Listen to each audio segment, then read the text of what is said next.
Hello YouTubers and welcome to Big Buddha Shorts. This is a new series of videos in which I intend to take a more condensed look at certain aspects of media and entertainment. I will be focusing on, though not necessarily restricting myself to, the world of comedy, be it certain comedians, comedy series and sometimes just little curiosities that I believe should be highlighted. As comedy is arguably the most nebulous of genres, and can often be dismissed as mere frivolity, quite often genuine moments of artistic endeavour are overlooked in the medium, and it's these moments that I will be attempting to analyse in these videos.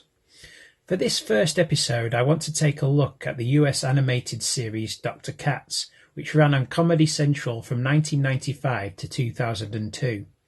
I first became aware of this series back in the 90s when it was broadcast by ITV late night on Fridays, possibly in a vain attempt to garner some of Channel 4's audience for Frasier.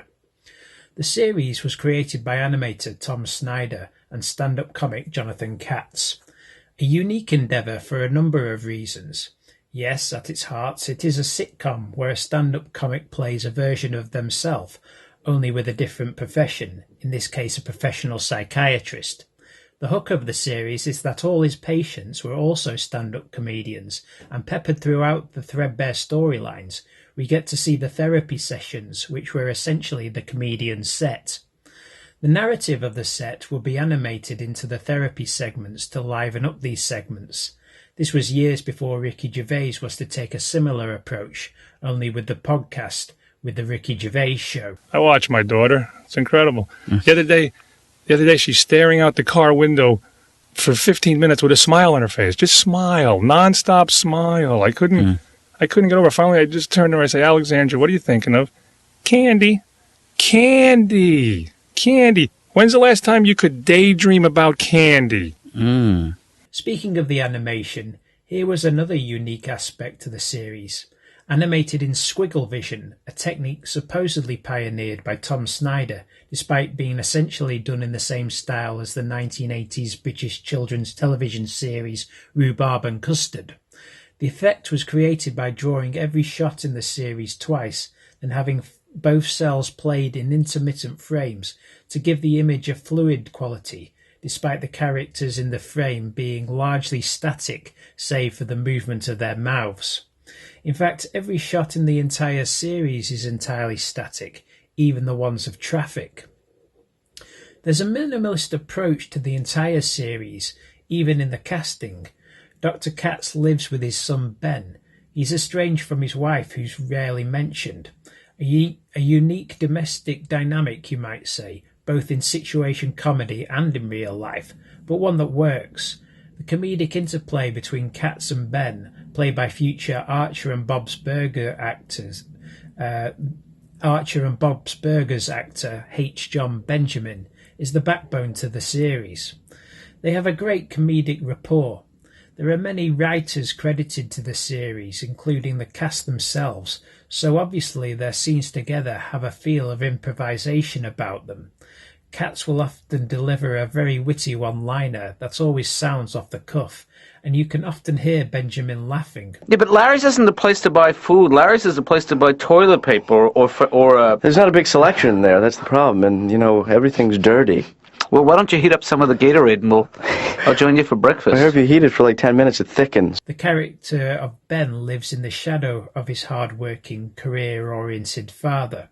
He's something of an underachiever with a misplaced sense of self-belief.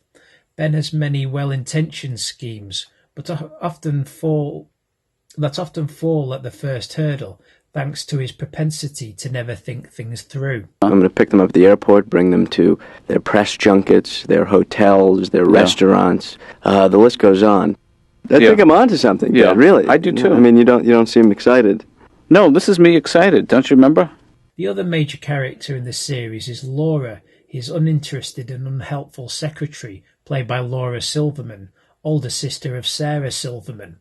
an hilariously funny character who is basically just a sigh in human form. I need to know that I can go into my office and work and know that the two of you will behave like young adults. No, this is not going to be disruptive at all. I mean, I'm here to do my business. Okay. Dr. Katz will often relate the salient points of each week's plot to his two friends Stanley and Julie the bartender in the bar where she works. Julie is voiced by one of the show's producers, Julianne Shapiro. It's in these scenes that we get a condensed crystallization of the plot, as well as some more of that seemingly off-the-cuff banter from Katz. I wrote a paper called Social Politics. Uh-huh. That was you? I read that. I think I read it. Did I say I wrote it? You said you wrote it. I'm sorry. I meant to say I read it. Oh, yeah. Also, this may be a bar setting, but the series is so quintessentially 90s that these scenes featuring these sophisticated intellectuals may as well be taking place in a coffee shop. The series is notable for featuring a rogues gallery from the world of comedy, some big names back then, some big names now. Among Katz's patients are the likes of Ray Romano, Stephen Wright, Louis C.K., Gary Shandling, Rodney Dangerfield, Joan Rivers, Bobcat Goldthwait, Conan O'Brien, Dennis Leary, Ben Stiller, Sarah Silverman, Mitch Hedberg and Whoopi Goldberg. And you would occasionally get a few names not necessarily associated with the world of stand-up. Lisa Kudrow, Julia Louis-Dreyfus, Jeff Goldblum, Catherine O'Hara, and perhaps most notably, Katz's real-life former college roommate, the noted playwright David Mamet. The show ran for 6 seasons in the States, though I sincerely doubt all 81 episodes were broadcast over here, unceremoniously dumped into a midnight slot on a day of the week not at all conducive to garnering the type of audience a show like this was capable of reaching. Since its cancellation, it has been periodically revived as one-off stage shows, each time with the original cast returning to their roles and the evenings featuring a fresh lineup of comedy talent in a unique presentation of stand-up tight tens. Dr. Katz is one of a kind in the world of animation.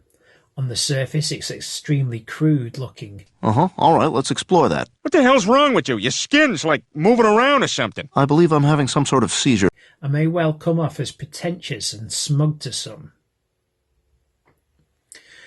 But it is a very witty series and has a genuine weight of intelligence behind it. Jonathan Katz obviously realised that comedy can be therapy for both audience and performer alike, and merely took this preface to its logical conclusion.